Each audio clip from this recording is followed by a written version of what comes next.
I came out to hang out with Dr. Umar tonight. I want to start off with an ancestor story because I like to invite our ancestors in the space with us. And that story is going to be none other than Queen Mother Araminta Ross Harriet Tubman. Queen Mother Harriet was born around 1821-22.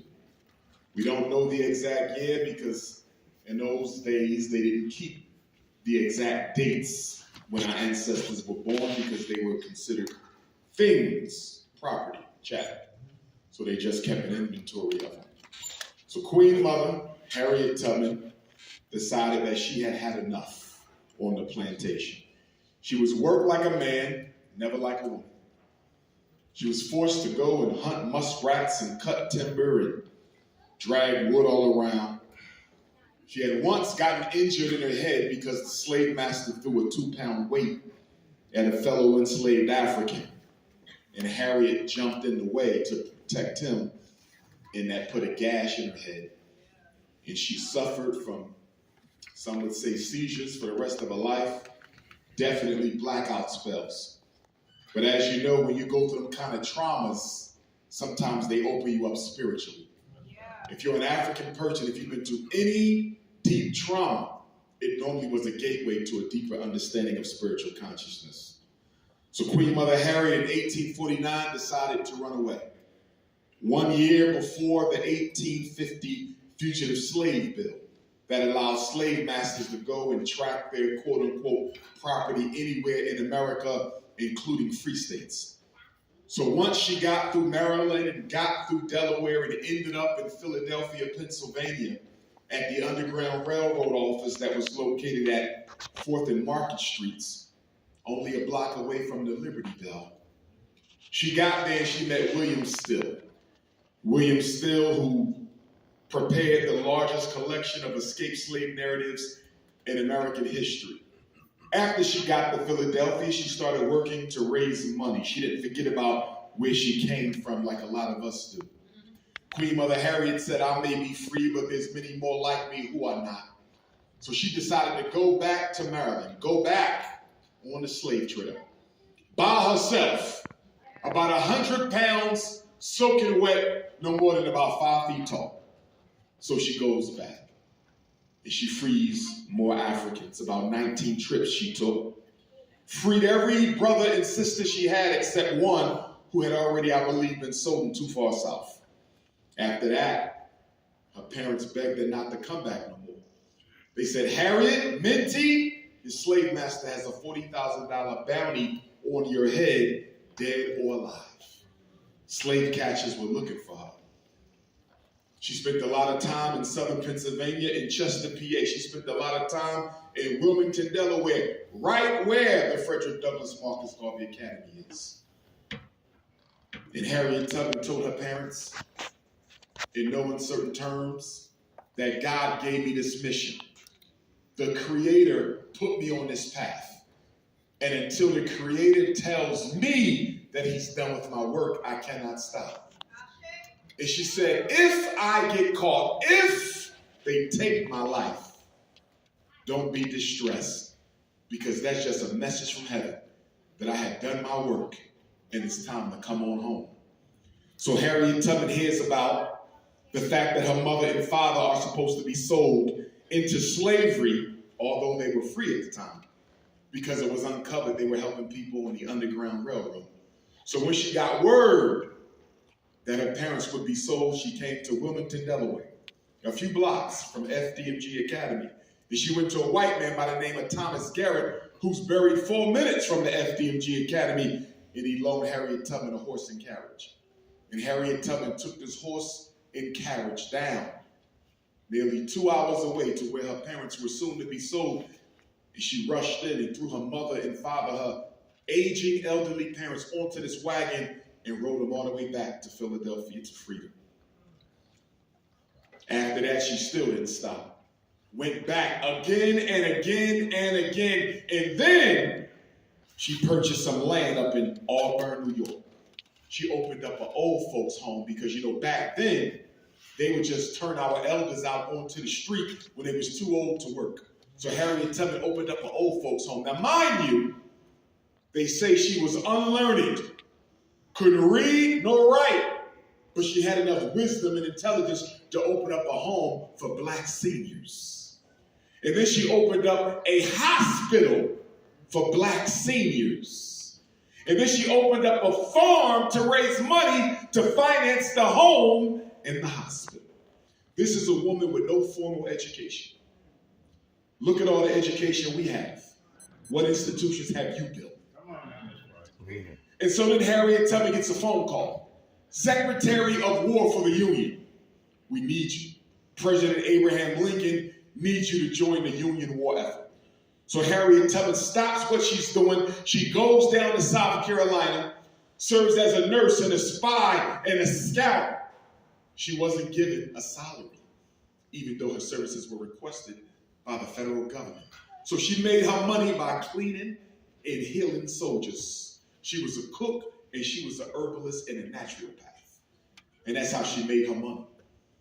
And so Harriet Tubman becomes the first and only woman in American history to lead soldiers into battle. In 1863, she led U.S. colored troops on the Combahee River Raid. And in one day, Harriet Tubman and a group of black soldiers freed over 750 slaves in a day. It may very well be the largest slave rescue in American history. And she is certainly the only woman to lead soldiers into battle in the history of this country. That's why they call her General Tubman. So when the Civil War was over, Harriet Tubman goes back to Auburn. She puts in a request to be compensated for her services, and she is denied. She finally gets a widow's pension because her second husband, after he died, she collected a widow's pension, but she was never compensated for her own services. When she was old, frail and brittle, not far from the ancestors, they sat her down and asked her. They said, "Who do you think you were to do what you did?" She said, "I was just following my Lord. He gave me a message to go and free his people, and I couldn't say no." She said, "I went over 19 times, freed hundreds of them." They said, "Were you ever scared on that Underground Railroad?" She said, "Never. Whenever I ran into a situation, I would get on my hands and knees, and I would ask the Almighty to find a way out of it." And she said, whenever I did that, whenever I kept my faith strong, the good Lord would find a way for me out of my circumstances. She said, every journey I took a rifle or pistol with me. Because every once in a while there would be some scared Negro who would want to turn back. She said we would get so far away, they would be so scared of hearing the bloodhounds and hear the slave master screaming and hear the wolves in the woods and the cold, because we often had no shoes, and they just said, "I can't take it, Minty. I got to go back." And she said, whenever a Negro dared to go back to the plantation, I would cock my rifle up to his head and say, "Dead niggas tell no tales. You go on or you die here." And she said, because of that, I never lost a passenger and I never ran my train off the track. She said, I had just one regret, though. Just one.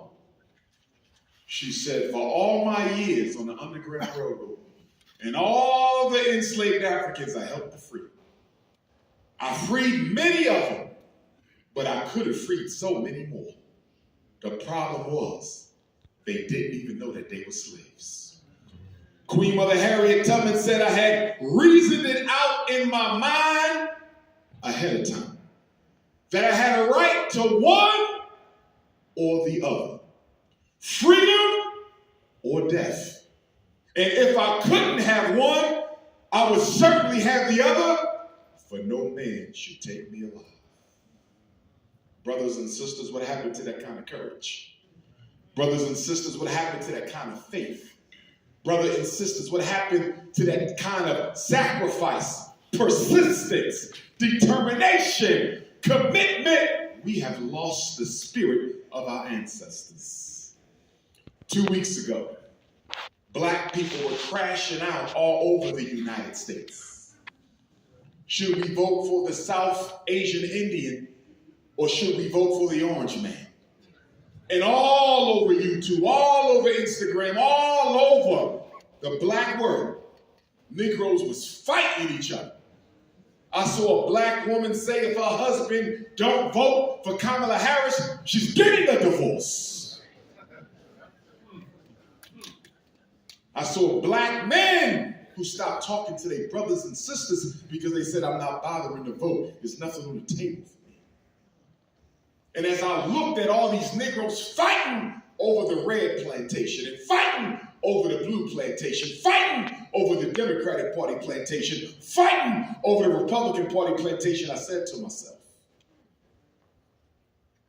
are we that thirsty for the illusion of inclusion? Are we that thirsty for the illusion of inclusion that we would literally destroy relationships in our community over two people, neither of whom has an agenda for us? Brothers and sisters, and if I can make a small request, if we can raise the lights up just a little bit, because I can't see any faces. There we go. There might be some coons out there. I need to know who I gotta know who out there. But brothers and sisters, as the whole election thing went on, I'm standing back. And I'm like, I ain't heard nothing about miseducation. Neither side. I ain't heard nothing about mass incarceration. Neither side. I ain't heard nothing about homelessness and gentrification. Well, I was in my hotel today, getting ready to come and meet you all. I was watching the news. And they said that your city council here in Las Vegas, they want to pass a law that basically makes being homeless a crime. If they catch you downtown sleeping, you can go to jail. See, this is the white man's capitalism. They rob from the poor, give to the rich, but they don't want to see no evidence of it. See, they got to keep you thinking that capitalism works. And don't get me wrong, I'm no communist, I'm a Pan-Africanist. But capitalism is no solution. The reason everybody in love with capitalism is they don't understand how it was birthed, and it was birthed on your back. It was the unpaid labor of 4 centuries that gave the white man an economic edge over the rest of the world. Capitalism ain't no better than no other system. It's just they had a 400-year head start. That's it, brothers and sisters. How can you endorse a system where the top 1% own more than the bottom 75? That's economic slavery. In America, top 1% of Americans own more than the bottom 50. And they tell you can change it all with voting. Brothers and sisters, if voting could change anything for the American African, it would be illegal. It would be illegal. I'm not saying don't vote, but voting is a strategy, Las Vegas. Voting is a tactic, Nevada. Voting is not a way of life. It is not a religion. It is not something you do because you can. You vote because you should. I didn't hear nothing about police genocide from neither candidate. That's right. But y'all was crashing out. Negroes say my ancestors died for me to vote. Actually, they died for freedom, justice, and equality. Voting was only the strategy. Stop confusing goals with tactics. Stop confusing goals with tactics. Stop confusing goals with tactics. What did Stokely Carmichael Kwame Ture say? He was interviewed once and they said, well, Student Nonviolent Coordinating Committee. Are y'all violent or non-violent? And Stokely Carmichael Kwame Ture said, I can't answer that because you don't determine a tactic before you have assessed the battlefield. Yeah. He said, until we see how you crackers are going to respond to us, We don't know if you're going to be violent or nonviolent. Those are tactics. And tactics change based on the agenda or the environment. We think because we voted, we changed something. And I was so disappointed at my Black Greek sorority and fraternity brothers and sisters. Because that first night that Vice President Harris declared her candidacy after Joe Biden cognitively clocked out, the Black Greeks raised $30 million in a night. One night. $30 million in one night, and gave it to a South Asian Indian to pay for commercials. Now that she lost, what did we get for that $30 million? Nothing at all. You raised $30 million for a presidential candidate, but you come from a community without a single decent school in it.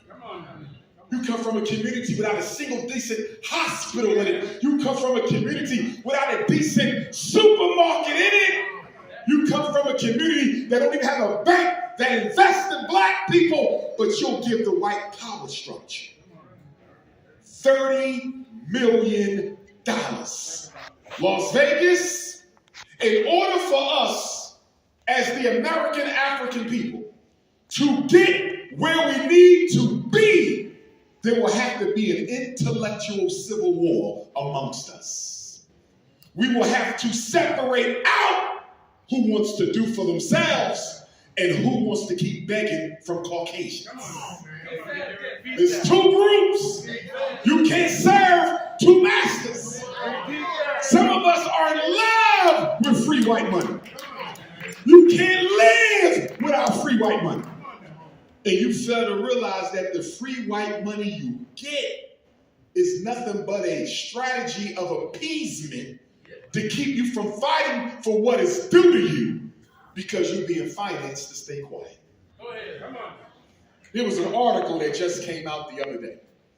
It revealed that National Action Network founder and president, the Reverend Al Sharpton, received two separate $250,000 checks from Kamala Harris for the campaign. He was paid to make you vote for her. That's right. And then it came out that my good friend Swollen Martin, that's right, he got about $350,000 from the Kamala Harris campaign to influence Black people to vote. So you got to realize when you've been suckered. All them Negroes on TV who was telling us to vote, they were paid to tell you to vote. They were for sale, bought and owned by the Caucasian power structure. I knew it anyway. When my brother Steve Harvey said, they didn't pay me to do this, they might didn't pay you, Steve, but you don't own that radio station. They damn sure paid the Caucasians who own the station. Ain't no way white folks gonna let you get up there and push a Black candidate who raised $30 million in a night and they're not gonna be compensated. See, we gotta understand something. After racism itself, the Black bourgeoisie is the greatest enemy of Las Vegas. If you don't expose the gatekeepers, you'll never get free. You got certain pastors out here. They get funded to keep you dumb, deaf, and blind. You got certain politicians out here funded to keep you dumb, deaf, and blind. You got scholars at your universities, UNLV and University of Nevada, whose job is to misinform Black people through the use of statistics and research. Nobody is supposed to tell you the truth about the hell you catch. All your leaders misrepresent you to the power structure, misrepresent you to the media. You don't think it's a coincidence that whenever they want to know what's going on with Black folks, they go to a celebrity? They go to an athlete? Why are we the only people in America whose athletes and celebrities are your spokespersons? The Negroes most controlled by white folks. The Negroes most comfortable with white folks are going to tell your truth to the world. They will never do that. The black entertainer, the black celebrity is a corporate product. I love LeBron James, but he is white power merchandise. I love Deion Sanders, but he's white power merchandise. They don't belong to us no more. They say what they told to say, and they do what they told to do. And that's why whenever I see a young brother in our community who wants to be a football player, wants to be a basketball player, I hear a sister who got a good voice, or she's a great dancer, good engineer, good bass player. On one hand, I'm happy. On the other hand, I'm sad. Because I said in order for him to become what he wanted to become, he will have to go through those people. And once he goes through those people, he will no longer belong to our people. See, one day we got to wake up and ask ourselves, is it worth the price? Is it worth the price sending all our young people to the white power structure to get rich? Is it worth the price sending all of our black men to the NFL and the NBA to get rich? What do we get out of that? Can somebody tell me the benefit to the black community of all these athletes that have come through us through the decades? We get nothing out of it, brothers and sisters. Nothing! And a lot of us don't care because we are hypnotized by individualism. You only care about whether you win. You only care about whether your son, your daughter win, your mama win, your family win. You suffer from radical Negro individualism. It's all about me, myself, and I. The average Negro in Nevada ain't thought twice about how to help the community out. And that's why they can pluck us off. They can get any black person they want at any time they want because they know there's no unity. Power is in the group. It's never in the individual. Look how the Latinos move. They move as a group. You mess with one, you got to mess with all of them. Look at how the Asians move. They move as a group. You mess with one, you got to mess with all of them. But look at African people. We real quick to tell people, listen, I'm not a color. I'm an individual. And then you use your religion to support your Negro tune by saying things like, Jesus don't see no color. You will reason your self-hatred and blame it on the Lord. And then you say, Dr. Umar, color of Christ don't matter. Well, if the color of Jesus don't matter, why did the white man spend 500 years changing the color on every statue he could find if it did not matter?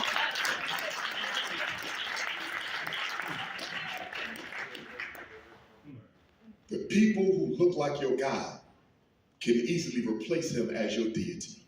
Say that again, bro. The people who look like your Lord can easily replace him as your Lord. If it is okay for a white Jesus to hang in your house, if it is okay for a Caucasian Christ to hang on your wall, then it's okay for white people to run your damn life. It's easy to submit to white power after you submit it to a white image.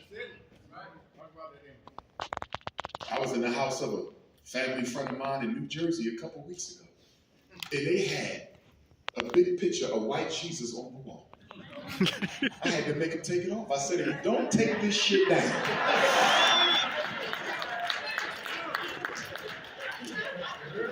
And then I said, burn it after you take it down. I said, well, Dr. Umar, why we gotta burn it? I said, because if you put this in the garbage, another Negro will come along, take it out the garbage, and put it up on their wall. There's something about his blue eyes they just can't resist. There's something about that pink skin they just can't resist. There's something about that blonde hair that every black woman wants it on her head. It's something.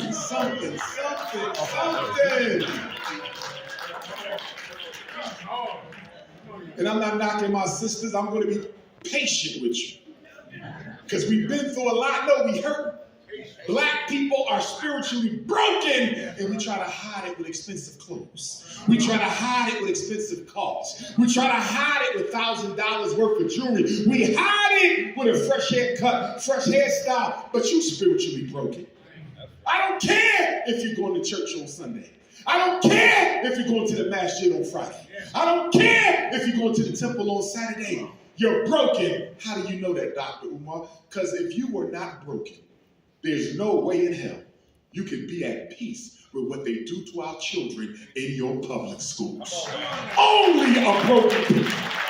Only a broken people could put up with that. I read today in the paper that only 70% of black children in Clark County, Nevada, Las Vegas. We have a 70% graduation rate. Do you know what that means? 1 in 4 do not graduate. And when they talk in graduation rates, they're only talking about the children who go to school.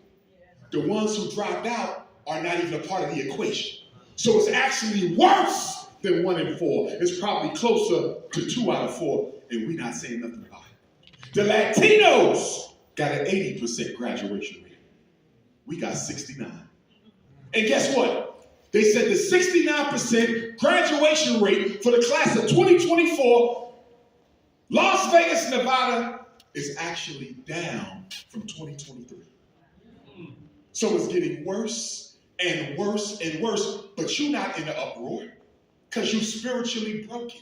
See, stop telling me you believe in God when you're comfortable with the devil's foot on your neck. Those two can't coexist. Those two cannot coexist. Why haven't we as a community went to the school district and had to sit down with the superintendent? Why haven't we went to the school board and had to sit down with the chair of the school board? How about the entire school board? We want to know why only 69% of our children who go to school are graduating. And then they said they have a financial crisis in the Clark County public schools. They're talking about air conditioning right now. They say the air conditioners don't work. That the children are sweating to death in the classrooms. Some of y'all don't even know this. They ain't got no ventilation in these damn classes. But you know what's funny? When you hear school districts talk about we ain't got enough money for special ed and we ain't got enough money for air conditioners, they always have enough money to pay their snow bunny teachers, though. You know what's that? Teachers don't never miss a paycheck. Your children might not have no aid. They might not have no books. They might not have enough money for services, but the white women always get paid on time. And that's because we allow it. We are a bunch of suckers and simps and cowards. That's right. They don't even expect you to show up and make a fuss. They don't even expect you to write a letter or hold a protest. We've been beaten out of submission, spiritually broken. I don't care how religious you are. Show me your institutions. If you ain't got none, you're broken. In Las Vegas, be careful about this people of color thing that they push. Yes, right. Talk about it. People of color. People of color. They're trying to get you to rename yourself people of color. Stop saying black. You know why? Because if we get them to say people of color, we no longer have to count their issues separate. We can phase Negroes on out and nobody would even know because we got them lumped in with other non-white people who hate their guts as much as we do. Look what they did in Chicago and New York with the migrant crisis. That's right. They flooded them cities with Latinos from South America. Gave them free housing. They opened up schools that they said they couldn't afford to run. But they opened them for non-American migrants. They gave them credit cards. They let a lot of them vote. They gave them housing. And yet Black America has the highest homelessness rate since Dr. King. Look in New York City. The mayor was putting the migrants up in 4- and 5-star hotels. And then they went around and started begging New Yorkers, if you let them live with you, we will give you a subsidy. I said, Black New York, don't you let the migrants in your house. Right. Because you know there's residency laws where you just can't put people out once they live there. If you let them in your house, they're going to take over your house. You're going to get frustrated and you're going to leave your house, and the migrants will own your house. And do you know why they decided to do that to Chicago and New York? Because those are the two blackest cities we have. They're the two most politically conscious cities we have. So the Democratic Party that you love so much said that if we can brownwash the black people out of New York, and if we can brownwash the black people out of Chicago, we won't have to worry about the black vote on election day. The Democratic Party is tired of catering to you. And now Donald Trump, he can deport all he want to deport. There's so many of them migrants who had already made babies here, they're not going nowhere. You ain't gonna be able to separate them from their mother. I don't care what he say. That's all talk. Donald Trump knows the migrant crisis is here to stay. Because if you don't let the migrants stay, white corporations will pack up and take their factories overseas. The migrants are here to keep the costs down for the factories. That's why they're here. They let them in. Donald Trump is full of SH, you know what? They're not going to stop coming. That wall he built, they had videos of the wall with the migrants paying somebody 50 US and walking right around the wall with their kids. Like the Wizard of Oz. Ain't no wall kept no damn migrants out. Has a fence ever kept somebody out your backyard from stealing your shit? So what make you think?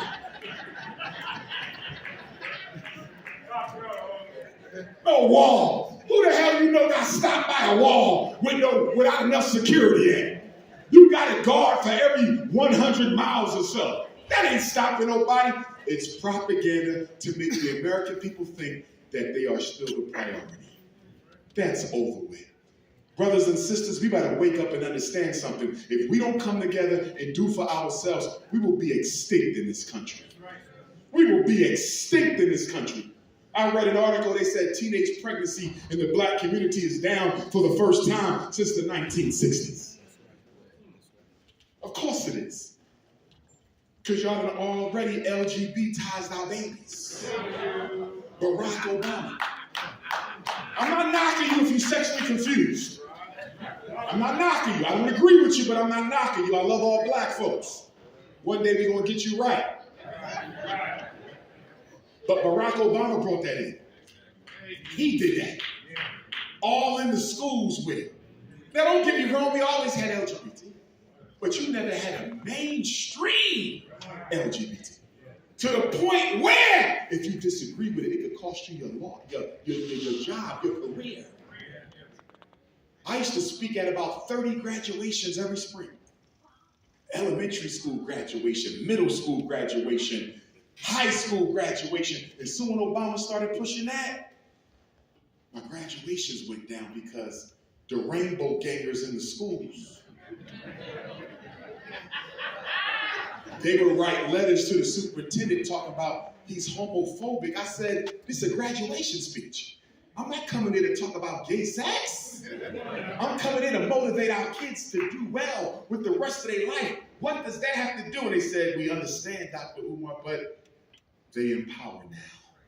That's right. They empower now because of your black president. And y'all crashed out for him too. Thank you. But y'all woke up with comedy, so I'm glad. Some of y'all started to think a little bit and said, wait a minute. I've been doing this for a long time. You got to realize now, you vote every 4 years for the president. 4 times 10 is 40 years, so 10 elections. 20 elections, you and your elders. And so we've been getting played for a sucker for a long time using the weapon they call hope. You can always get black people with hope. Because hope don't have a plan attached to it. Hope don't have a strategy attached to it. You just have to give black people the belief that you're going to do something. And when you don't, you just tell them, I need a little more time. You know they did the same thing in slavery, right? They kept saying, we're going to end this sooner or later, but not now. And it wasn't until Nat Turner and Gabriel Prosser and Denmark Vesey and Sen Q and Madison Washington into Saint-La Overture and Jean-Jacques Dessalines and Cujo and Akampan and Mama Solitude and General Del Glas, they said, you know what? Enough of your promises. We're going to end this ourselves. You got to take laws into your own hands. God made us the masters. So why we keep looking for them for the salvation? Yeah. As long as we keep looking to Caucasians for the salvation, we'll never get divine assistance because they are not your owners. Right. When are the black businesses in Las Vegas going to come together and create a black business system?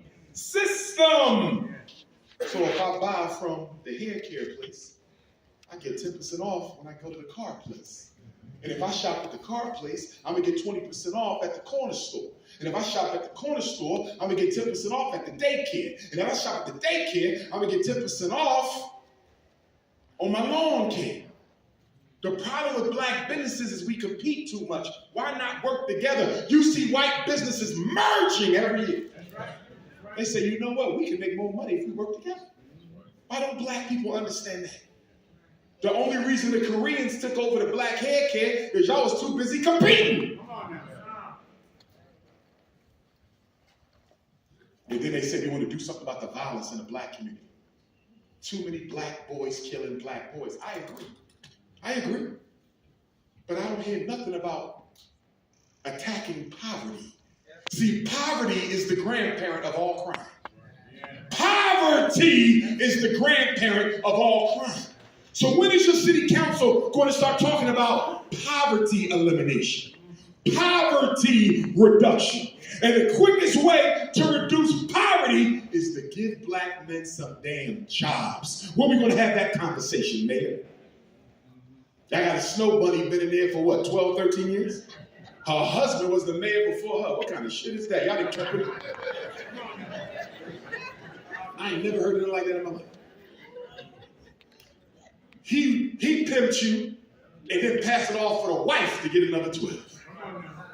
And if it wasn't for the fact that in Las Vegas you could only run for 3 terms, she'd get elected again.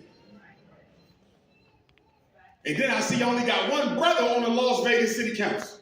Everybody else is snow bunnies and salsa bunnies. Everybody else.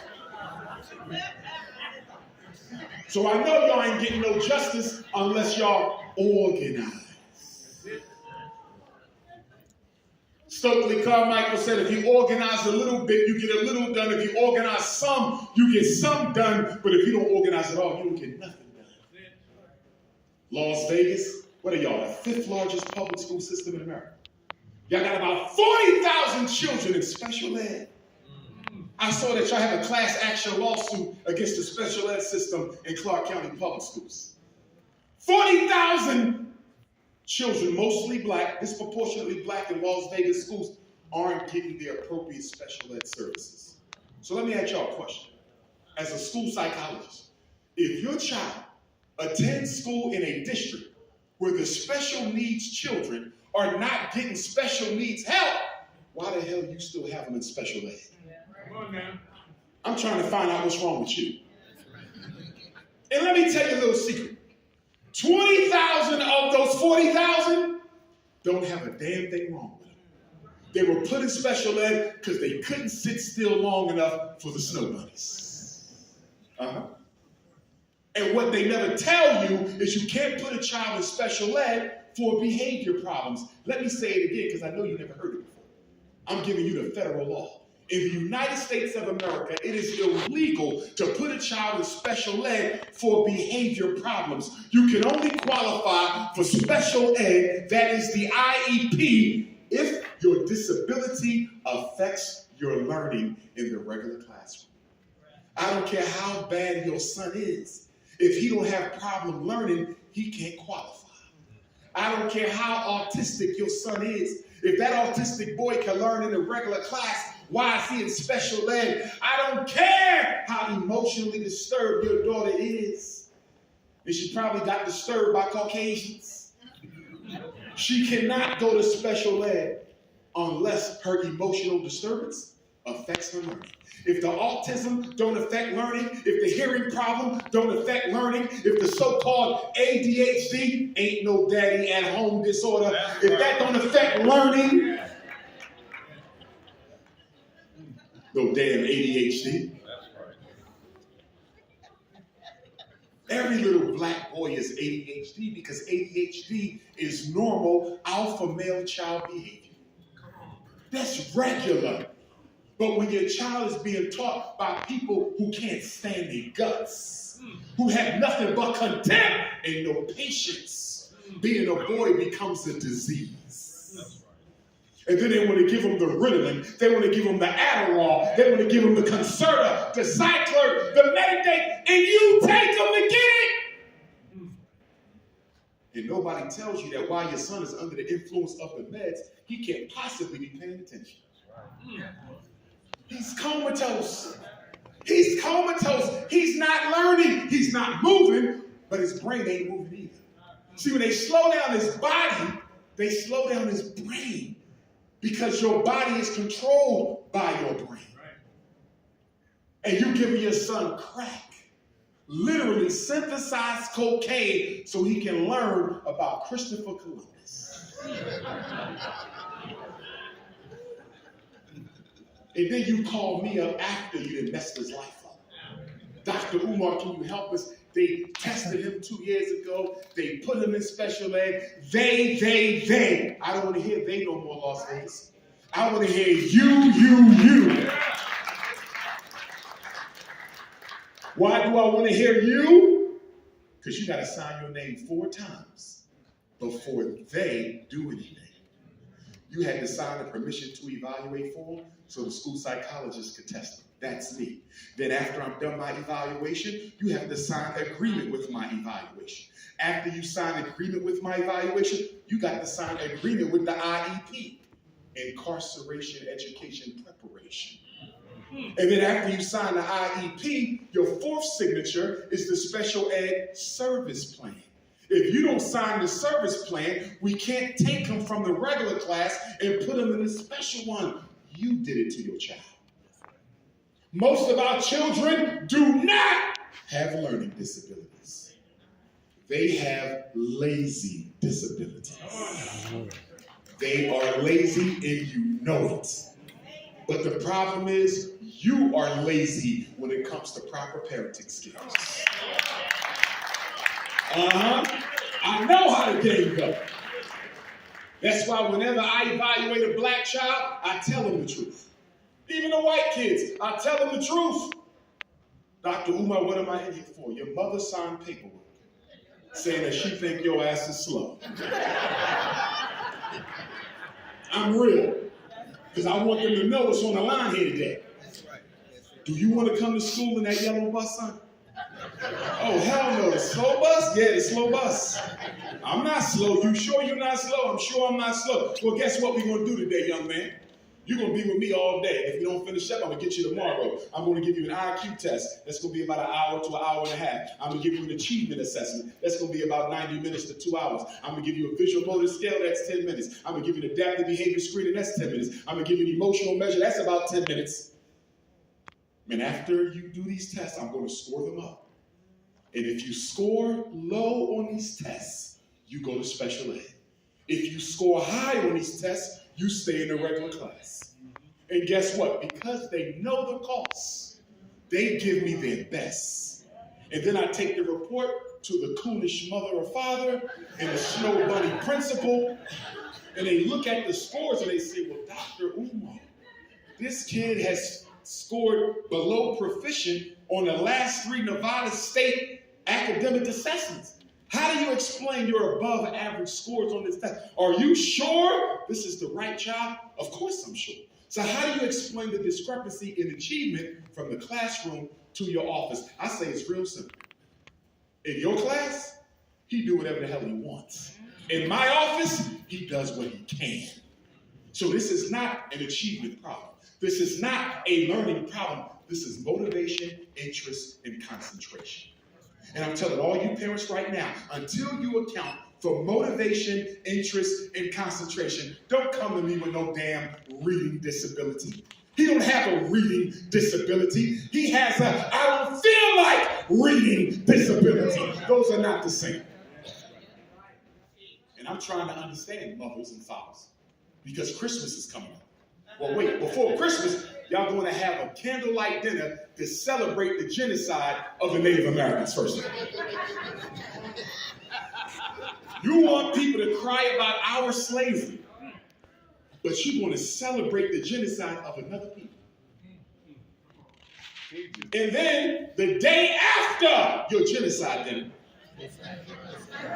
you're going to run out here to all these non-black stores and start buying all kinds of junk that don't improve your life or your child, but will bankrupt you financially. And you do it because you are caught up in the illusion of inclusion. And you're going to spend about $1 billion, Las Vegas, on Christmas gifts. That $1 billion could have built a school, a hospital, a bank, and a supermarket.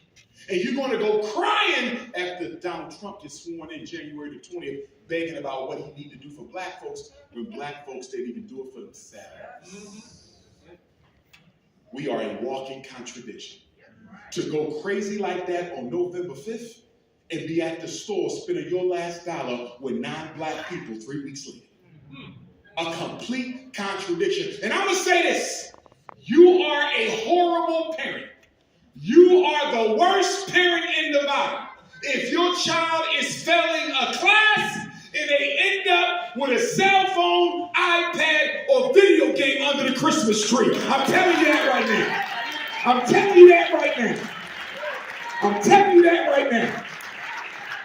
You're the worst parent in the state. How dare you enable an underachieving child with gifts for Christmas?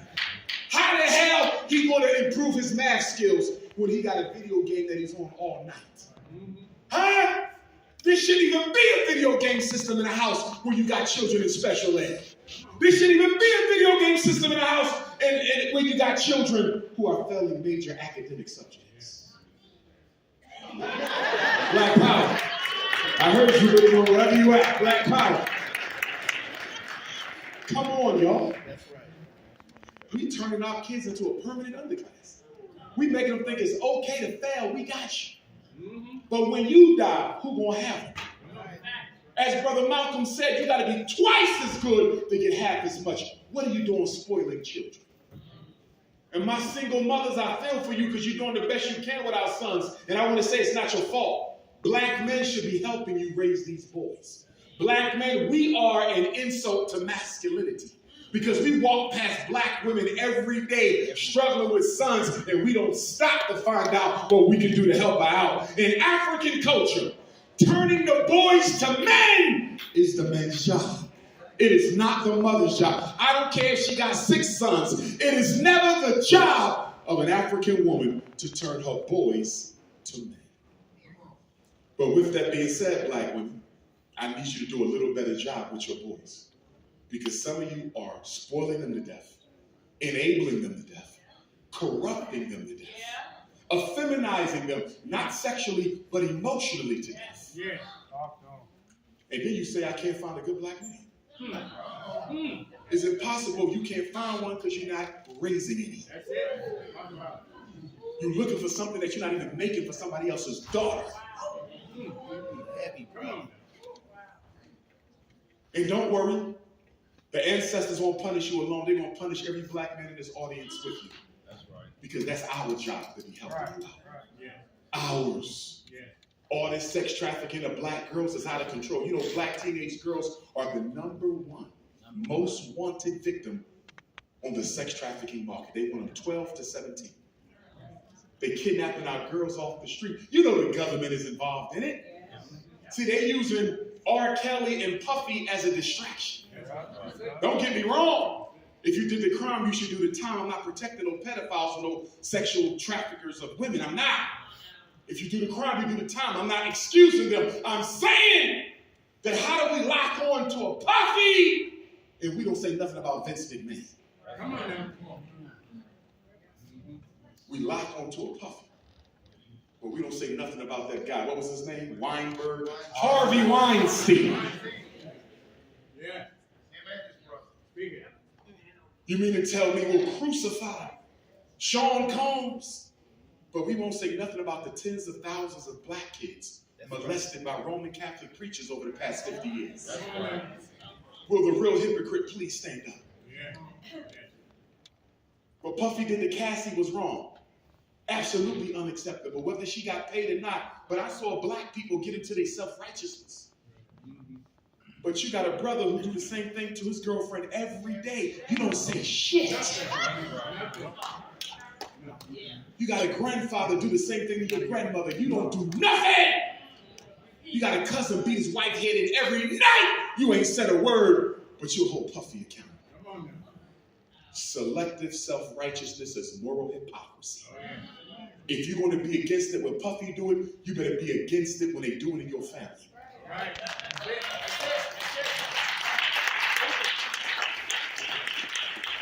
In the Gospels, didn't the black Christ say, I come to turn a man against his household? He didn't say, I come to make you enemies just because. He said, if you really going to follow me, you will have to expose the evil in your own family. And in exposing the evil in your own family, they will become your enemies. Right. Brothers and sisters, oil and water don't mix. The righteous are never at peace with the unrighteous. Never. I just came from being with your brothers and sisters in Australia. 16 hours away at the bottom of the earth. And what was so interesting about being in Melbourne, Australia, in Queensland, Australia, in Sydney, Australia, they're going through the same hell you're going through. It's the same thing. African children over there killing each other. Single black mothers everywhere. White Jesus on everybody's wall. Homelessness and unemployment. What they do to any black population, they do to every black population. Week before that, I was in London, England, Birmingham, England. Same thing. Black kids killing each other, killing themselves. Black mothers raising kids on their own. Black men unemployed, homeless, and in jail. When are we going to create a new black world order? Yes. I don't want to hear about the Bill Gates world order. To hell with the Caucasians. What are we going to do for ourselves? Yes. That is the question going into 2025. What is the black man and woman of America going to do for themselves? Nobody feels sorry for you because a $2 trillion people shouldn't be complaining about much. Come on. A $2 trillion people shouldn't be complaining about much. If you can spend $30 billion on hair and beauty, why your kids ain't got no schools? If we can spend $2 billion on Air Jordans and another $2 to $4 billion on liquor and alcohol, why we ain't got no after-school jobs for our children? And if I could talk to Oprah, if I could talk to LeBron, if I could talk to some of these celebrities who keep paying for college education, I would tell them to put an end to that. Stop paying for college education, because all you're doing is giving money to white-controlled institutions, making it look like you're serving us. Stop giving money to white institutions. Put that money in a child's hand and give them a business coach so they can turn that into a business. That's what you do. You don't give no $250,000 to a white college. Give it to them in the form of a business grant. Why our celebrities don't give out business grants? You notice that? They'll pay for college, they'll pay for turkeys, they'll pay for sneakers, but they will not use that money for economic empowerment because they know that is the threat. Everybody knows if you give black people with their intelligence, if you give black people money with their psychological ingenuity, with their imagination, with their creative minds, if you marry black brain power to black dollar power, we'd be a superpower overnight. See, brothers and sisters, they didn't desegregate the schools because they thought black kids would learn better sitting next to white children. That's not why they desegregated schools in 1954. They desegregated schools because they were afraid that if we don't stop what they are doing in the black schools, even though they were dilapidated, even though they were underfunded, even though when it rained, the water came through the ceiling, but despite all that, them black teachers and them black schoolhouses was producing a better educated learner than the most expensive white private school in America. That's right. Remember Las Vegas? We invented the gas mask before we went to school with white kids. We invented the stoplight before we went to school with white kids. We invented the refrigerated truck before we went to school with white children. We invented the self-lubricating engine before we went to school with white children. White people said, look at what they're doing. Look at what they're doing. White kids ain't even thinking about this kind of stuff. If we don't put it into it, Negroes will own this society. So they integrate. They forcibly bust our kids into the white schools. But guess what? When they sent the black kids into the white schools, they didn't send the black teachers with them. The biggest loss of black educators was between when? 1954 and 1974, because special ed came in 75. They didn't start bringing black teachers back into America's public schools until special ed. In other words, they made sure they already had a system in place to turn our children into a permanent underclass before they brought the black teachers in. They knew if they sent the black teachers with the black children, they couldn't have destroyed our babies' minds, so they kept the black teachers out. The biggest untold story of the school desegregation movement was the casualties of black teachers who lost their jobs. A whole generation of black teachers were kept out of the schools to make sure white women could break the spirit of our children. And let's be honest, let's be clear, Las Vegas. The purpose of public school for the black boy is to teach him who his slave master is. Your son can't read, but he know who the president is. Your son can't count, he know white people run things in this country. Your son Mike can't spell his name, but he knows that there's nothing his mother or father can do about anything white folks decide to do to him. Control and white power is the curriculum of the American public school system. To break the spirit, the school is the plantation. The school is a modern day plantation where the spirit of unapologetically African alpha male children is broken down beyond repair. And we got to stop sending our boys into these schools, because what did the Honorable Frederick Douglass say? It is better to raise strong children than to repair broken men. We are letting them break the spirit of our sons. And then we got to spend the rest of their life trying to turn them back into men. How about we do it right the first time? Why don't we have a homeschooling cooperative in Las Vegas? If we got 10 parents in this auditorium who want to homeschool their children, one of y'all could be the math teacher on Monday. Another one is science on Tuesday. Another one is language on Wednesday. Social studies on Thursday. African history on Friday. African martial arts on the weekend. Agricultural science and farming on Sunday afternoon. Brothers and sisters, if we work together, we can overturn this. Yeah. But until you start hating racism more than you hate each other, yeah. You can take the slave out of slavery, but only the slave can take slavery out of himself. Yeah. Right. We keep talking about going to war with the white man, going to war with the white man, and one day you will have to. But guess what? Until you kill the one living inside of you, that's right. Yes. Yes. Until you exercise the inner cracker,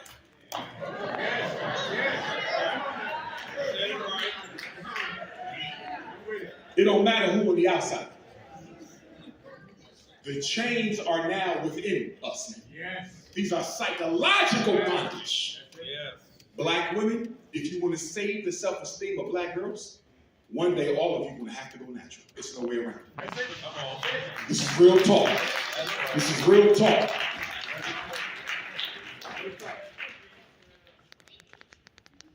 You have to, black women, because there's no greater boost to a black girl's self-esteem than to see her women, her aunt, my grandma, my mama, wearing their hair as God made it. Yes.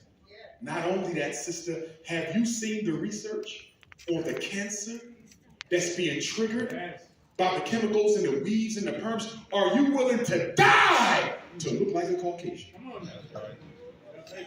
And black men, we can't talk. Because why is she trying to look like a Caucasian? Because our queens have studied us. And in studying us, they have learned that we prefer a woman with a European phenotype. We like the Kim Kardashian look. Black body, white flesh. Our women are trying to look attractive because that's how we want her to look. Let's be real. We don't want her happy to be nappy. Let's be honest. Y'all know my rules, ladies. If I can't grab it, you damn sure can't have it. You understand? got to go natural for the self-respect of our little girls. And black women, no more BBLs. We're done with that. New Year's resolution for all black queens. In fact, I'm going to pass a rule. You can't come to no more of my talks if you got any kind of superficial surgeries. And they don't even make the BBL look right no more. They got the butt all on the side of your hips. You look like a candy heart or something. It's supposed to be in the back. It's supposed to be Cinnabons. They got your cheeks on the side. They don't look right. You look like a spinning top. And then you get the breast implants and they hurt. You can't even touch them. What's good is it if I can't even touch them? You spent how much for this? And then what happens when you become an elder? What happens when you're 70 years old? What happens to all them sacks they done put in your booty? What happened to all them sacks they put in your breath? You 70 and 80, because you know as you age, you tend to drop a little bit. But now you got 20 extra artificial pounds. You're going to be down on the ground. Black woman, don't desecrate your temple for no man. Don't desecrate no temple. If a man tell you he's going to pay for you to get surgery, you tell him you're going to find another man who don't need to pay for the surgery. You are fine as you are. The most attractive thing in a woman is self-confidence, not body parts.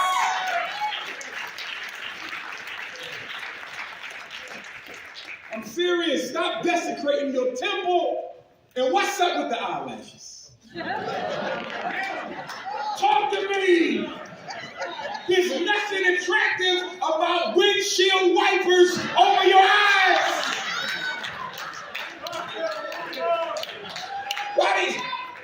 I'm looking like, do she think this is cute?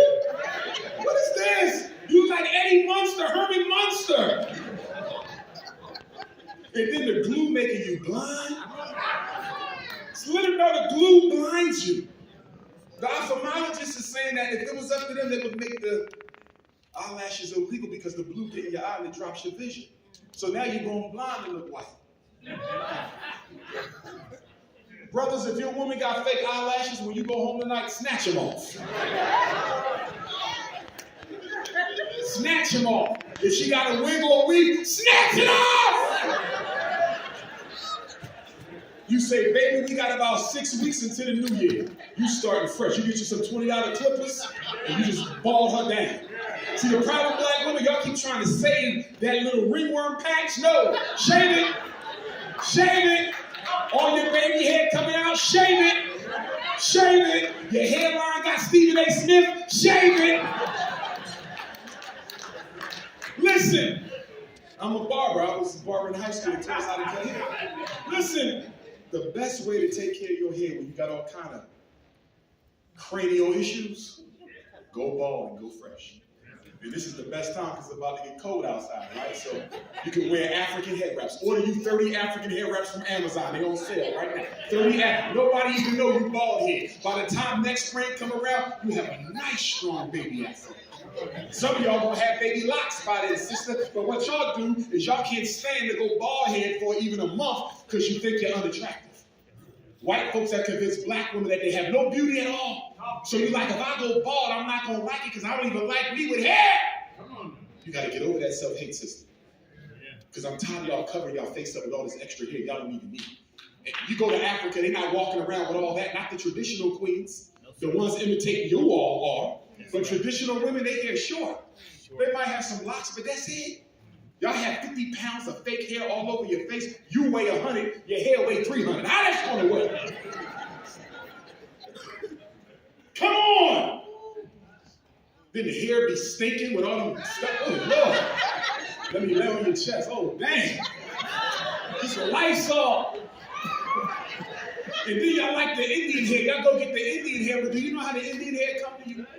Once a year, the Indian women who are in the Vedic tradition, they shave. They go bald once a year to get all the spiritual toxicity off. They sell that hair to the hair companies. And they take the spiritual junk of Indian women and you buy it and put it on your head. You're wearing the spiritual garbage of another woman. from another race on your temple. Let me tell you something about African culture. In African culture, your spirit is in your head. Your soul is in your head. You don't let nobody play with your head because this is your temple. Yeah. Your soul is a shrine. Yeah. Your soul is in it. And y'all got everybody touching your head, perming your head, weaving your head. And then you put dead Indian hair on your head. You're destroying your connection to the universe. Come on now. If there's two things black women got to change, what you let people do to your head and what you let men do to your womb. Because every time you lay with a man, sister, he imprints you. Every time you absorb our DNA, every act of intimacy, you absorb the DNA of the man that you were with. So if you had 30 partners in your life, all 30 of those men remain with you to this day. And brothers, they ain't no different for us either. Every woman we were with, they imprint us. And there's been research that shows your DNA structure can change based on the people you laid with in bed. We have to put the sanctity back in sex. We have allowed the European to sexually objectify everything about our lives. We have completely sexually objectified the black woman from head to toe. When we see a black woman, we don't see a person. We don't see a human being. We see an object of gratification. And to make it worse, so many black women will feed into that and make your body an object of sexual gratification. Look at the reality shows. Look at the gangster rap. The sexual objectification of black women. We must stop it if we want to save the minds of our daughters. Queens and kings, gods and goddesses, we got to go back to it. Because if we don't, the Lord will punish us for disobeying his commandments. And I ain't just talking about the 10 that Moses stole from Kenny. I'm talking about the ones that are way older than that. We know who we are. Everybody knows who we are. And the reason nobody wants to leave us alone, because they know if you give them one crack, if you give them a fighting chance, they'll go back on top because they were meant for the top in the first place. That's why they say the last shall be first and the first shall be last. But we got to work our way back. As I prepare to wrap this up, brothers and sisters, I want to give you my phone number in case you need to reach me. Take your phone out. If you're a parent and you need to have a consultation with me, if anybody has gone through something in your life and you need a life coaching session with me, feel free to text me. I don't answer the phone. You got to text me first because you might be a coon. Text me first. And we will set it up. When I leave you guys, I go back to Philadelphia. I ain't been home in about a month because I went from London to Nat Turner to Australia to Vegas back to Philly. But I have to go and pick out the flooring for the Frederick Douglass Marcus Garvey Academy. All renovations are done except the floor, brothers and sisters. Everything is done. Everything is done except the floor. So we have 11 rooms that we got to cover up because we took the old rugs out. I have to go to the floor store, pick out the floor that I want, and the contractor's going to lay it in. We at 11:55 right now. We right at the finish line. So when we lay them floors down, we applying for our certificate of occupancy. If all goes well, we're going to have a grand opening, either the first or second quarter of 2025. And if any of you have donated to the Frederick Douglass Marcus Garvey Academy, I would hope that you would fly to Philadelphia, Pennsylvania, drive 20 minutes to the front door of the Frederick Douglass Marcus Garvey Academy. Wilmington, Delaware is Philadelphia's backyard. I can get to the airport faster from FDMG, Delaware than I can from my home in Philadelphia. They're right next door to each other. So I'm hoping that you come and celebrate. If you haven't donated to the school, text me for the donation information because you will never be allowed inside that school if you haven't donated to the cause.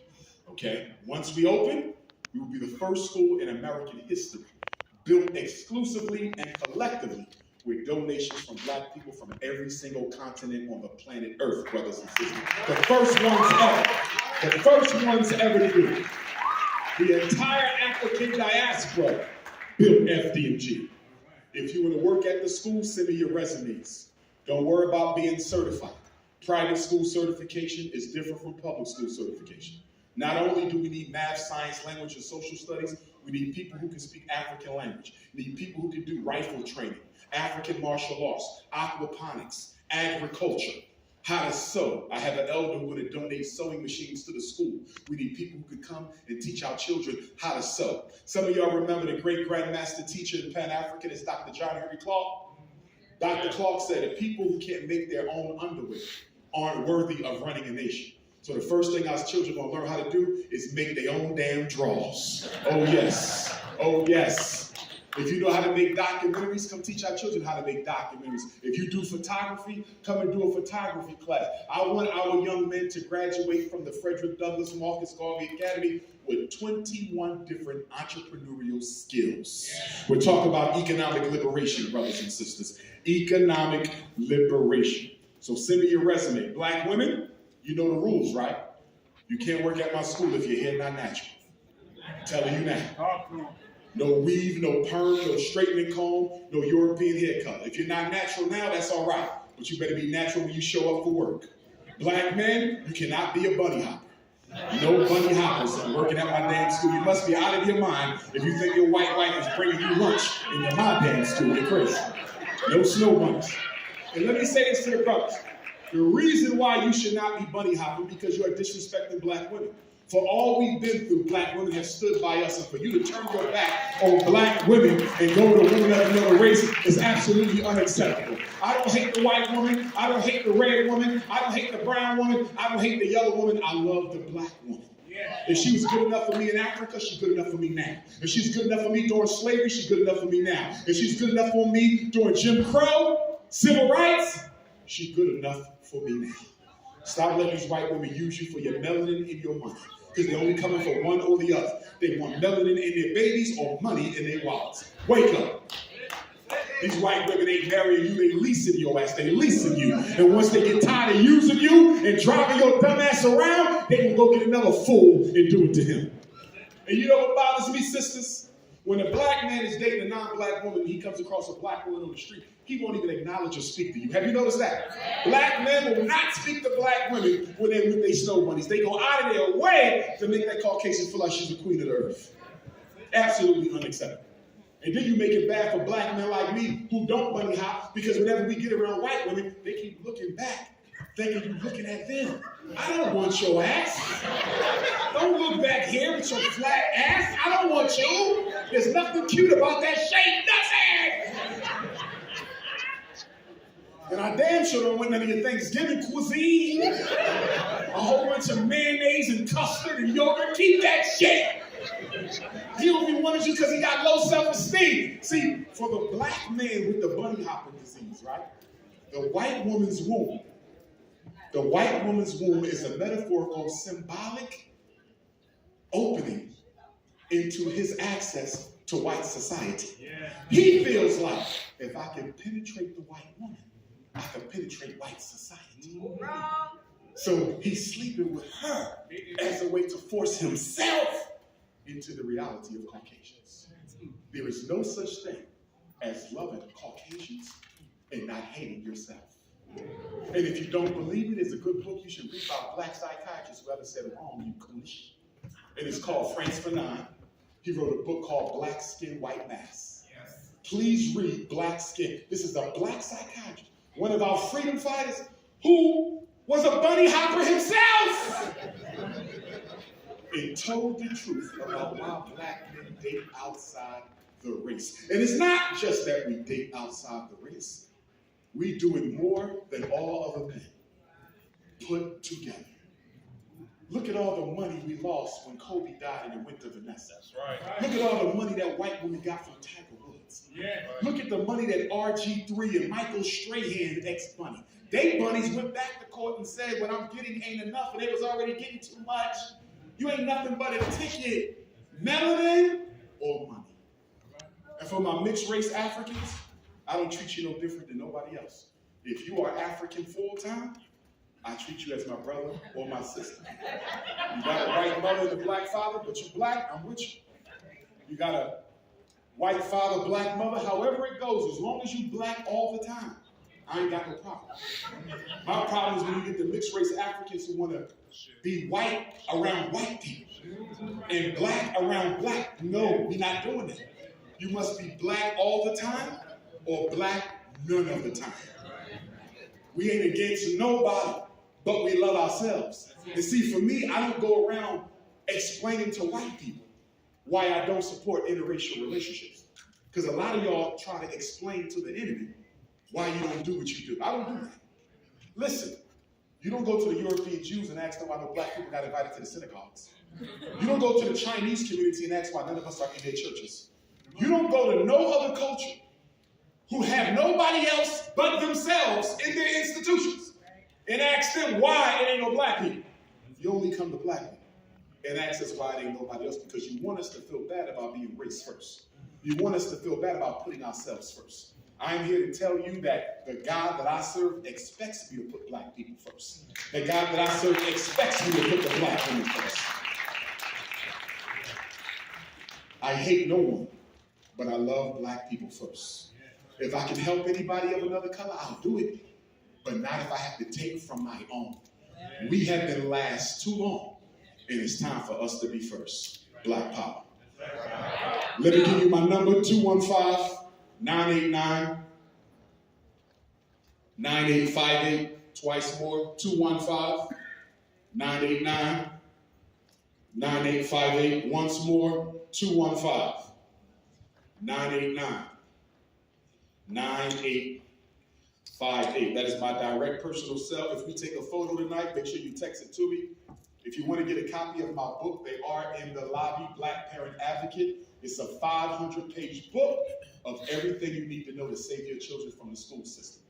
They want your child in special ed and you don't want them in special ed, I have your letter. All you got to do is reproduce my letter. Your child in special ed and they have not benefited from special ed, I have the letter. Your child needs a speech and language eval, they won't give it to you, I have the letter. Your child has a behavior problem, he has an IEP, and they haven't developed a behavior plan, I have the letter. If you're homeschooling your children, I got a whole chapter on how to do it right. I have a whole chapter on how to conduct yourself at the school meeting, because a lot of you conduct yourself inappropriately in front of these white folks in the public school. That's right. Black women, stop telling white people all your family business. That's right. Y'all talk too much. The biggest reason black women are getting their children confiscated from the Clark County Child Protective Services is you sharing too much business with teachers and principals. The school is not your friend. The school is the new prison, the principal is the new warden, and the teacher is the new police officer. And anything you tell them can and will be used against you. 215-989-9858. I'll leave you with a quote from the great and honorable Frederick Douglass, my ancestor. Frederick Douglass and my 4 times great-grandfather were first cousins and half-brothers. They grew up together on Tuckahoe Creek in Talbot County, Maryland. Frederick Douglass said, if there is no struggle, there is no progress. Those who profess to favor freedom and deprecate agitation are like men who want crops without plowing up the ground. They want rain but can't stand the thunder or the lightning. They want the ocean but can't deal with the awful roar of its waters. Frederick Douglass said, a man may not get all he wants in this world, but you will pay for everything that you get. And if we as African people are ever going to become free, we must pay for that freedom. We may pay with words, we may pay with blows, we may pay with blood. But he who wants to be free must strike the first blow. He said, for 20 years, I prayed on my knees to God for freedom, but the good Lord gave me no freedom until I got up off my knees and started praying with my feet. He said, if you want respect from white people, why do you look for pity? The man who pities you will never respect you, and the man who respects you has no need for pity. The Right Honorable Marcus Messiah Garvey said, without confidence in yourself, Las Vegas, you are twice defeated in the race of life. With confidence, you have won, even before you have started. Marcus Garvey said, the black man and woman are not in the condition you're in because you're black. You're in the condition you're in because you're black and disorganized. He said, the greatest weapon used against African people is disorganization. Garvey said, if the black man and woman of America are not careful, you will drink in all the poison of Western civilization, and you will die from the effects of it. Garvey was once asked, are you an African or are you a Jamaican? And the leader of the largest black organization in modern history, who gave us the red, black, and green flag, the only mass leader to build a million-man movement without religion, Garvey looked up and said, you ask me, am I African or am I Jamaican? And I tell you, I would never, ever give up a continent for an island. I am an African. Yesterday, today, and for all times. Las Vegas, Nevada, one love. Yeah. Come on, get on your feet. Hold on, I'm going to see if we got a few questions for you. Yeah, right there, right now. I'm going to take about I'm gonna take 5 questions, only 5. Only five? Only 5. Raise your hand if you got a question, I'm gonna give you a number. Yes, yes. Young brother, you 1. Queen, you 2. Come on, y'all. You got questions? Young brother with the hoodie on, you 3. 4 right there. That lady with the white. With the lady with the white at. Where you at, Queen? With the white collar line. Okay, you 4 and you 5, right here. Number Mike, 1, I'm gonna Mike. repeat the question. Mike King with the mic. Come on. Where my number 1 at? Go ahead. Oh, what up, man? I didn't know that was you. Yes, sir. Yes, sir. Yes, sir. I don't ask you. All right. Give me the mic, King. 1 moment. Give him the mic. Give him the mic. Give him King with the the mic. mic, please. Yo, what's up? My name is Ladarian. I'm born and raised in Los Angeles. Doc, I got a question for you. I'm under the firm opinion that we need to destroy and rebuild. Okay. Some of this, damn, forgive me, I'm a little nervous. Take your time. Take your time. I believe that half, if not most of these niggas need to die. I'm just being real with you. I'm from LA. Keep it real. You know what I'm saying? So if you're wearing the wrong color, you could easily get pressed. If you look like Steve Urkel, you can easily get pressed. I'm born and raised in LA. Specifically speaking, I'm from the jungles. If you've seen Train Today, you know where I'm from. I gang banged for over 10 years. I believe that most of these niggas need to go. I'm sorry, we're gonna have to destroy and rebuild. Until you change the way we think, you won't change nothing else, and that sounds beautiful. I love it. But nah, man, I know too many niggas that I'd kill if I had a gun on me right now. And I'm just being real with you. That's all you wanted to say? That was it? Yes. Question. Yes, it was. As far as my question, do you agree with that or do you disagree with that? Right. I disagree and I agree. Let me explain. Talk to him. I feel like some of y'all feathers is ruffled. My bad. Okay, for sure. I'm just saying what y'all Somebody get that brother a Ritalin pill. I'm big with you. At some point, there will be armed physical combat. But that's the final stage of a revolution, never the first. So there may come a time where we may have to consider such means, but not at this time.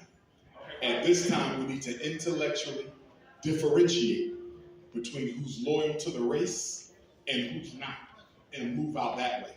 And the reason why I'm being so careful, because even Nellie Fuller in the compensatory code book speaks of what you're speaking of. But he cautions, as I do, that we shouldn't be so quick to say that we want to eliminate African people, because we are so influenced by self-hate. Who is to make the decision that somebody is to live or die? I'm saying that that is down the road. We are not serious enough. We are not sophisticated enough. We are not organized enough. And we have not spiritually healed ourselves enough to know that I'm singling you out because you are an enemy to the race versus I'm just jealous of you from the beginning.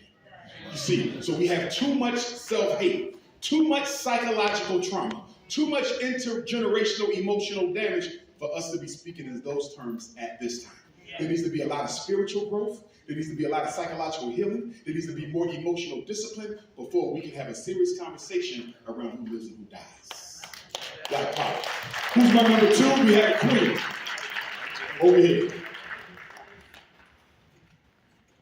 Good evening, Dr. Umar. Peace, Queen. My name is Tatiana Donaldson. I'm born and raised here in Las Vegas, Nevada, and I'm the founder of Ambitious Black Girl, a communal organization geared towards empowering and uplifting Black girls and women. So my question to you, Dr. Umar, you spoke a lot about the importance of strategizing and organizing amongst our people. We host a monthly tea and talk that is exclusively for Black women creatives and entrepreneurs here in Las Vegas. Would you be open to being our guest speaker? Sure. To share the importance of strategizing and organizing amongst the Black community? Absolutely. Although this tea and talk is specifically for Black women, I believe that it would be really important for someone of your stature to speak to the second self of God, which is the Black woman, who can really do the most change and implement the most change within families and organizations. And here in Las Vegas, the importance of strategizing and organizing. Yes, ma'am. Just let me know when.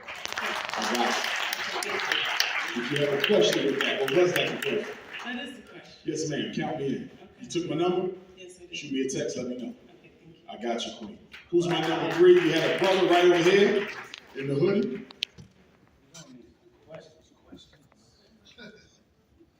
Hi, Dr. Umar. Peace, King. So I've recently heard you say that the powers that be, the government, whoever, they plan to occupy the Black Power movement. Recently, the NAACP has pledged $200 million to Black-owned businesses. Okay. Do you think that's the start of this? Well, they've been occupied the Black movement. I mean, J. Edgar Hoover was hired to destabilize the Honorable Marcus Garvey's movement. So that's over 100 years ago. So they've been occupied. They ain't never left. I read an article maybe 15, 20 years ago that said that the FBI tripled its manpower in the Black community, undercover agents.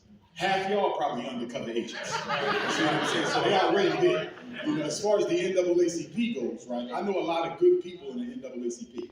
I know a lot of good people in the Urban League, right? I know a lot of good people in the National Action Network. But those institutions were not founded to liberate Black people, you see. And we got to recognize the difference. When I say the NAACP is no good, I'm not talking about the good people in it. I'm talking about the system itself was created to control Black people's progress. They finance you to control how far you go. They don't finance you to liberate you. You will never use the white man's money for your own benefit. You will always pay a price for doing it. But we got to stay focused on what we got to do. We can't get so caught up in what the white man is doing that we don't act. Because some of us get so bogged down in the information and the negativity of the white power structure's agenda that we throw our hands up and say there's nothing we can do against this system. We can't go there. You know, if you get to the point where the information is killing your motivation, then put the damn books down. Because at the end of the day, we got to struggle and we got to organize. And we can't use the information as an obstacle to organization. Because I get a lot of brothers and sisters who would say, well, Doc, I want to participate in the freedom struggle, but I can't do it yet until I'm done reading these 10 books I just bought. Well, it might take you 10 years to finish the damn books. We ain't got time for you to finish the books. Information informs activism, and activism informs the information. We got too many young brothers, the YouTubian struggle streamer generation in particular, the fake woke society. All they want to do is know stuff, but they don't want to do anything. No solution. I could care less about how much you know if you're not going to do. I always say all the time, I could probably get more done with a Bible-toting, politically unconscious Negro who goes to church and worship a white Jesus. I might could work with him more than a Negro who read a library worth of books. Because once we done read a library worth of books, we think we're so intelligent that can't nobody tell us nothing. We're too good to participate in the freedom struggle, and we just want to give the orders and not take any. You feel me? Black men, we must maintain humility.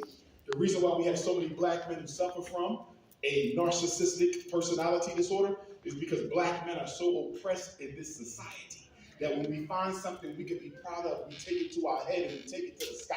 We have to learn how to keep both feet on the ground. That's why so many of our athletes can be so narcissistic. It's because we're so used to not being successful, so used to not having power that when we get a little bit of it, it goes to our head and can't nobody tell us anything. And then we take that into our relationships with our women, and then black women are getting tired of us because they say, okay, you're a good husband and you're a good provider, you're a good father, but why do you want me to be a cheerleader and not your partner?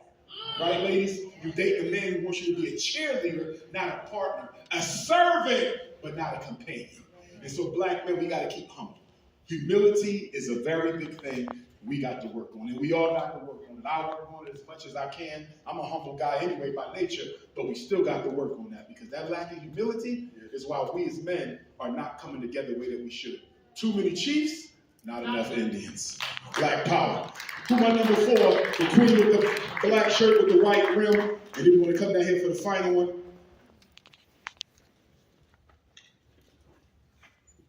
Blessings to you, Dr. Umar. My Peace, name is Queen. Lisa. I'm from Akron, Ohio. I've been in Vegas for about a month now for some training.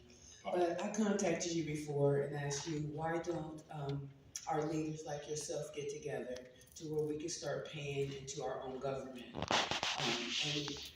and controlling ourselves. So it's like we need them for so much. I don't feel we need them. I feel like you stating if we're spending 30 billion in hair products and 50 billion in this, you know, why can't, if every black person would get together and if we just put in maybe $5 a month and that money is properly invested, then we would have all the schools, the hospitals, the grocery stores that we need.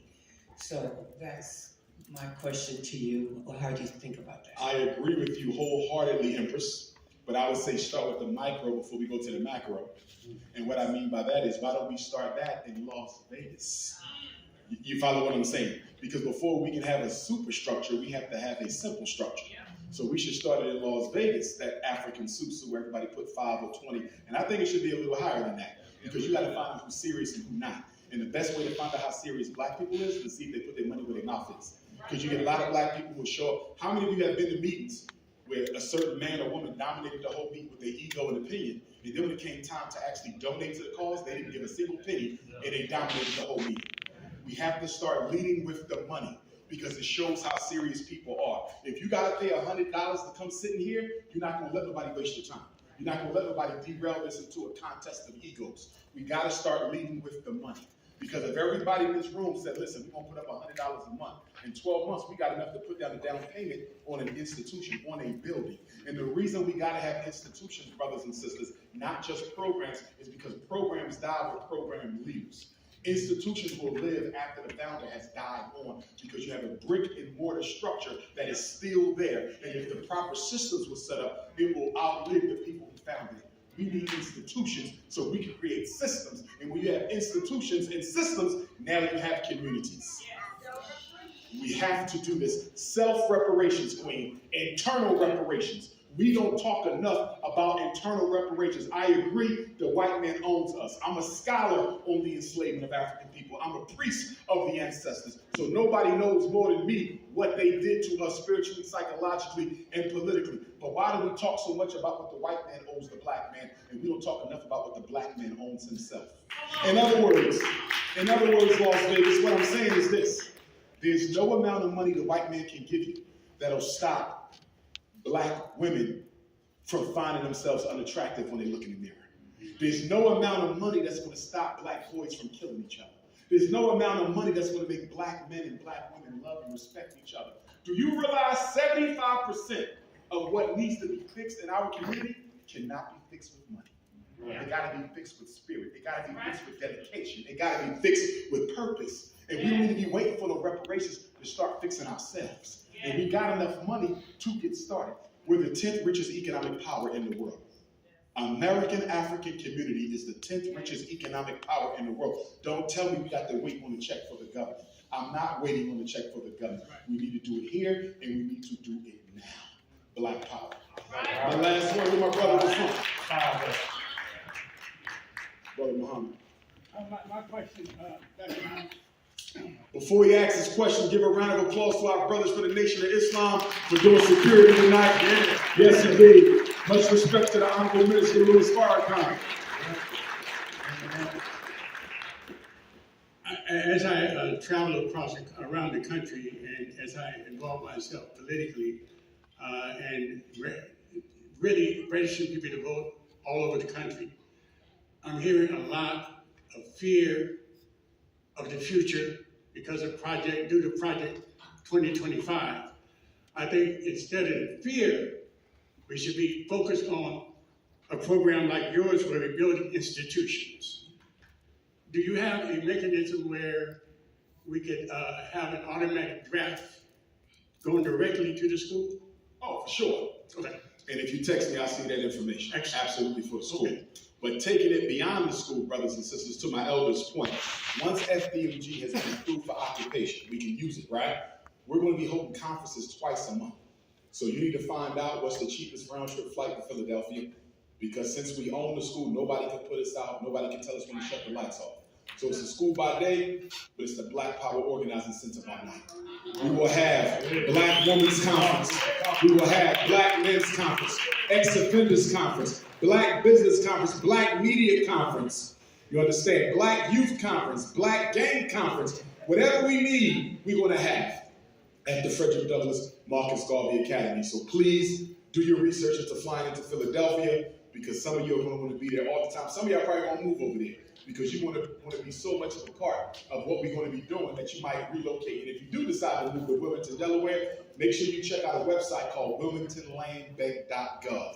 wilmingtonlandbank.gov. The city of Wilmington, Delaware has a program where you can buy properties for pennies and dollars if you can prove you can fix it up in time. And there's already brothers and sisters moving into Wilmington, Delaware in anticipation of the school. By the way, Wilmington, Delaware is predominantly black. 60,000 people are there, okay? And I believe that we can actually turn that city into a black Wall Street, because there's enough of us there, there's enough abandoned property. So even though I'm leading with FDMG, I'm not ending with FDMG. FDMG is just the beginning, brothers and sisters. We can turn that city into a black Wall Street. So please check us out. Please come visit us. When you come to the grand opening, you will see, and the day before the grand opening, Dr. Umar is going to lead a tour through the Black history of Philadelphia, the Black history of Wilmington, Delaware, and we might go down for the Black history of Baltimore and the Black history of Washington, D.C. So it's going to be a whole week-long celebration with the grand opening, and I want all y'all to be there because we've gotten a lot of checks from Nevada throughout this 10 years that we've been on this journey. So for all of y'all who donated, Cash App, PayPal, check, money order, thank you, because we couldn't have done it without you. Black Power. One follow-up, please. One follow-up. My wife is Gwendolyn K. Walker. We were recently married. She owns the Walker African American Museum and Research Center. We're at Bob. It's on the historic Las west Vegas. side. Yes. Okay. Mm-hmm. And she put together by hand a gift basket for you to take back with you. Yes, And, thank you. and I saw it too, Bob. It's in the back. I ain't leaving without it. Yes. Give her my And blessings. she wanted me to know to let you know that she loves you. She prays for you. She encourages you to continue to fight, and all those who are supporting you. And I'm grateful that I'm here to meet you for the first time. I'm so happy that you're young. The youth are taking over. Our elders, it causes us to really rest in our mind and in our spirit, knowing that the young people are getting ready to turn the tide. But guess what, Bob? Let me say this as a last word, and I'll meet you guys in the lobby to take photos. Let me say this as a last word. You can't retire yet, because one of the conferences we're going to have at FDMG is the Elders Conference. Okay. We want to put councils of elders back into the black community, so we can have law and order, equality and justice. Yes. If I'm not taking care of my child's mother shouldn't have to go to the white man court. She should have to go to the Council of Elders. Okay. And the Council of Elders will call Dr. Umar in and say, why aren't you taking care of your child? Yes. If this brother loaned that sister some money and she didn't pay him back, he shouldn't have to go to white man law. He should have to go to the Council of Elders in Las Vegas. And y'all bring the sister in and resolve that dispute. If we had our elders in place as the governance of our community, there would be a lot less trauma and a lot less drama. Y'all agree with that, brothers and sisters? We got to bring the Council of Elders back. Yes, indeed. Can you repeat the website one more time? Website for Wilmington. I had ADHD.